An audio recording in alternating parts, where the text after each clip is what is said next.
સુરતના ફેમિલી કોર્ટમાં આજે હચમચાવી દેતી ઘટના બની છે। પતિએ પત્ની પર એસિડ ફેંકી દીધું હતું, જેને પગલે અફરાતફરી મચી ગઈ હતી। જોકે એસિડ ફેંક્યા બાદ પોતે પણ ઝેરી દવા ગટગટાવી લીધી હતી। શું હતો આખો મામલો, જોઈએ આ અહેવાલમાં। સુરતની ફેમિલી કોર્ટમાં આજે 13 માર્ચે એક હચમચાવી નાખતી ઘટના સામે આવી છે। જિલ્લા સેવા સદનના 5મા માળે આવેલી નામદાર 6 નંબરની કોર્ટમાં પતિએ પત્ની પર એસિડ એટેક કર્યો છે।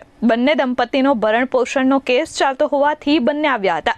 આ સમયે પતિએ આગળની હરોળમાં બેઠેલી પત્ની પર એસિડ ફેંક્યું હતું। ઘટના સમયે મહિલાની આસપાસમાં બેઠેલા વકીલોને પણ એસિડના છાંટા ઉડ્યા હતા। આ ઘટનાને અંજામ આપ્યા બાદ પતિએ ઝેરી દવા ગટગટાવી લીધી હતી। ઘટનાને પગલે કોર્ટ પરિસરમાં ભાગદોડ મચી ગઈ હતી। હાલમાં દંપતીને સારવાર અર્થે સિવિલ હોસ્પિટલમાં ખસેડવામાં આવ્યા છે।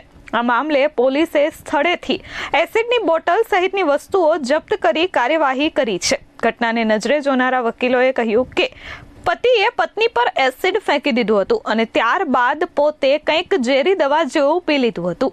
મુકેશ બાંધણી એડવોકેટ સુરત કોર્ટ। આજે અહીંયા ખોરાકીનો એક કેસ ચાલતો હતો। પતિ પત્નીના ઝઘડાઓમાં ખોરાકીનો કેસ અને રિકવરીનો કેસ દાખલ કર્યો હતો।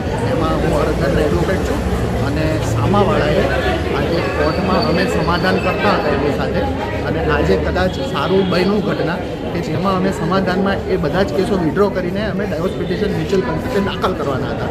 તો એની અંદર સામેવાળાએ પોતાની પત્ની જે બેઠેલી હતી કોર્ટમાં, એ કોર્ટની અંદર એણે પાછળથી એસિડની બોટલ એની પત્ની ઉપર નાખી દીધી। શું નામ છે? એ વિનોદભાઈ ભાણુસાળી કરીને જે છે એ સામાવાળા છે, અને શારદાબેન અમારા પક્ષકાર છે। ક્યાં એસિડ ક્યાં એમને લાગ્યું? એસિડ એમને આખી બોડીમાં લાગેલું છે। માથા ઉપરથી એણે બોટલ ધાર કરી છે। હવે ક્યાં ક્યાં લાગ્યું છે ખબર નથી, હોસ્પિટલમાંથી ખબર પડશે। અચ્છા, અને આ ભાઈને શું છે? આ ભાઈએ આ ઘટના ઘટી પછી એણે ખરેખર દુઃખ લાગ્યું હશે કે શું લાગ્યું છે, એણે પોતે કંઈ ખાઈ લીધેલું છે।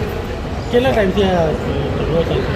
આ ઝઘડો 7 વર્ષથી 8 વર્ષથી ચાલતો હતો। કોર્ટની અંદર 307નો અટેમ્પ કર્યો હતો આ કામના સામાવાળાએ, અને આ કામના સામાવાળો બેલ આઉટ છે અત્યારે। બેલ આઉટની પ્રોસિડિંગ હતી અને જામીન પર આરોપી છૂટેલો હતો। અગાઉ એની પત્ની ઉપર એણે ચાકુથી કોર્ટમાં ઘા કરેલો હતો। એ પણ પ્રકરણ હજુ પેન્ડિંગ જ છે, અને આજે બીજું પ્રકરણ એને ઊભું કર્યું નવું। Bureau report S24 news Surat.